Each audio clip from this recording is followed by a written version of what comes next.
Tutti vincitori e soddisfatti all'indomani del vertice sulle grandi navi. Orsoni, Zaia, Costa, Comune, Regione Veneto e Autorità Portuale hanno ottenuto tutti qualcosa, ad eccezione degli imprenditori. Sì, perché la marittima a Venezia è stata salvata. Inizierà infatti lo scavo del canale Contorta e tra 3 anni sarà possibile raggiungere il terminal senza passare per il bacino di San Marco. Ciò che voleva insomma l'Autorità Portuale e la Regione Veneto. E dal novembre del 2014 stop alle navi di stazza superiore alle 96.000 tonnellate e questo piace al sindaco di Venezia.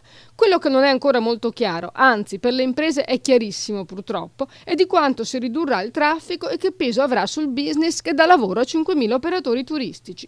Poco importa che da gennaio venga ridotto il traffico sul bacino del 20% di navi e traghetti, tanto per 6 mesi, dal 23 novembre al 4 aprile, i lavori per la costruzione del Mose non faranno passare granché.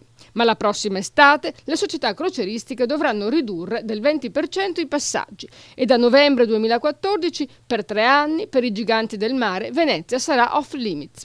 Matteo Zoppas, presidente della Confindustria veneziana, non ha dubbi. Nell'immediato il governo, ha detto, ha messo in ginocchio le compagnie crocieristiche e c'è il forte rischio che dopo aver ripiegato su Trieste o su altri home port non tornino più. Duro anche il presidente del comitato Kreis Venice Massimo Bernardo. Assurdo, sostiene, il limite di 96.000 tonnellate, privo di ogni valore scientifico e segnerà la fine del porto.